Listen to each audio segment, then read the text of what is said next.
Most people assume that millionaires live in mansions, drive luxury cars, and wear designer everything. But research shows that the typical American millionaire lives in a middle-class neighborhood, drives a used car, and shops at discount stores. And once you understand why, you will never look at wealth the same way again. In the next 10 minutes, you are going to discover the real habits, mindsets, and daily choices that separate people who quietly accumulate serious wealth from people who look wealthy but are secretly broke. We will cover the research behind this groundbreaking book, the 7 key traits shared by actual millionaires, and the one counterintuitive truth about wealth that almost nobody talks about because it challenges everything our culture tells us about success and money. The Millionaire Next Door was written by Thomas Stanley and William Danko and published in 1996. These two researchers spent decades studying wealthy Americans, conducting face-to-face interviews and surveys with thousands of millionaires across the country.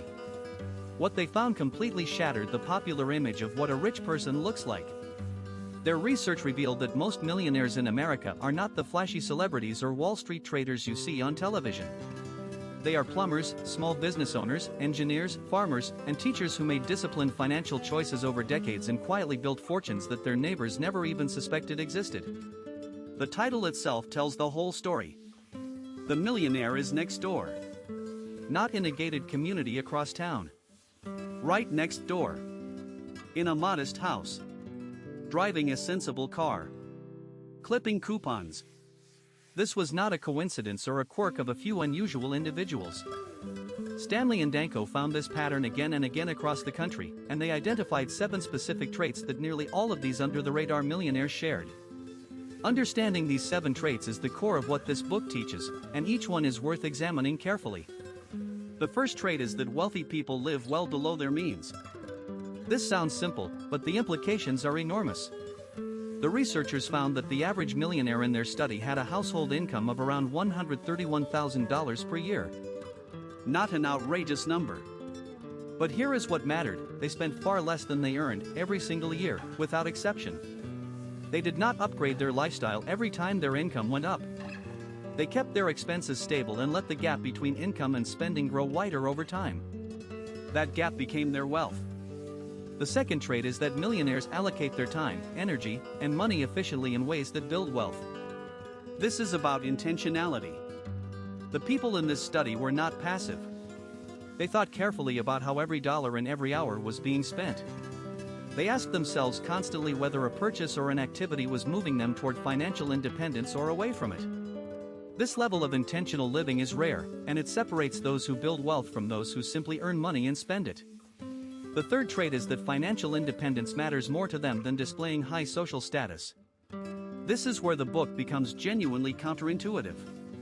Many high-income earners in America spend enormous amounts of money trying to look successful: expensive cars, luxury vacations, designer clothes, massive houses in prestigious neighborhoods.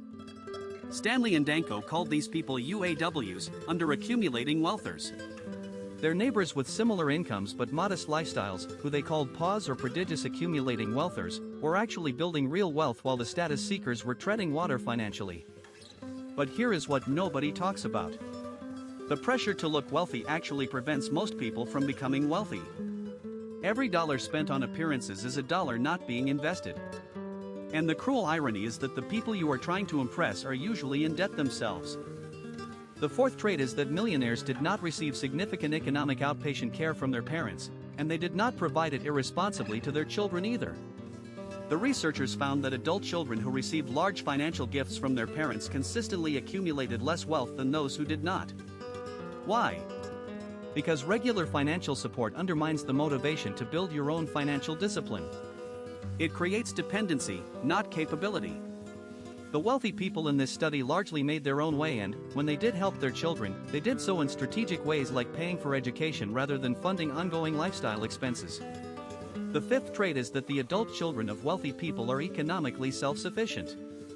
This connects directly to the fourth trait. The millionaires Stanley and Danko studied were deliberate about raising independent children. They taught their kids about money, modeled frugal behavior, and made sure their children understood the value of work and self-reliance. Wealth, they believed, was something each generation had to build for themselves.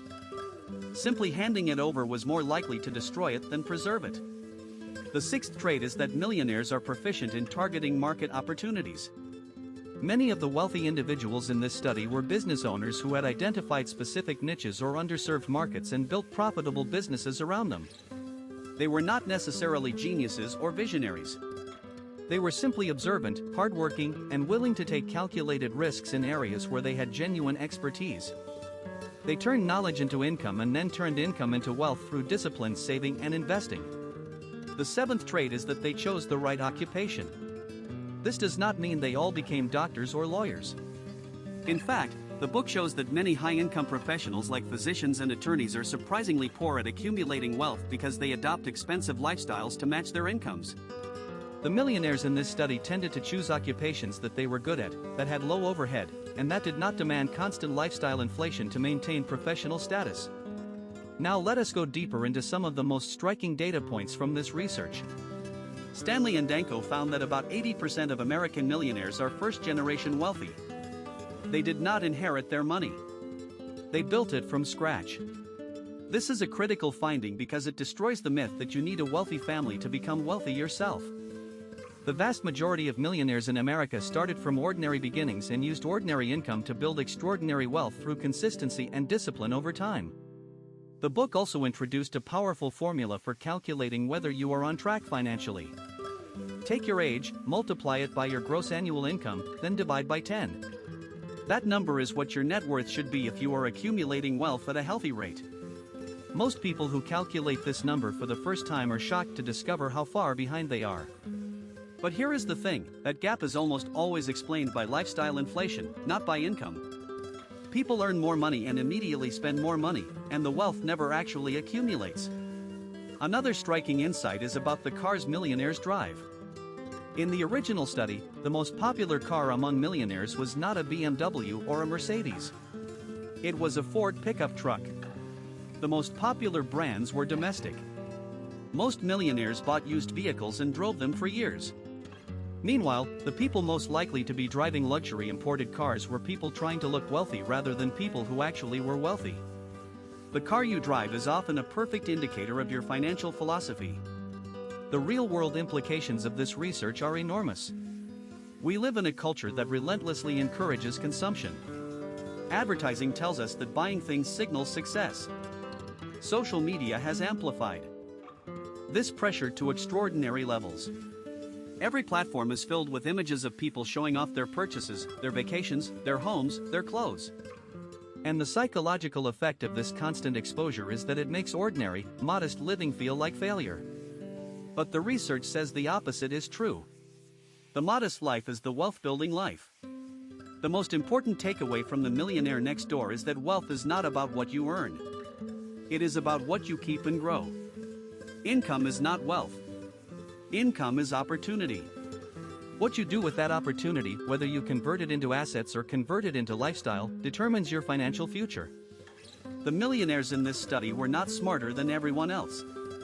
Before you go, if you learned something valuable today, hit that like button right now. Subscribe to Book Notes Daily for a brand new video every single day. We will see you in the next one.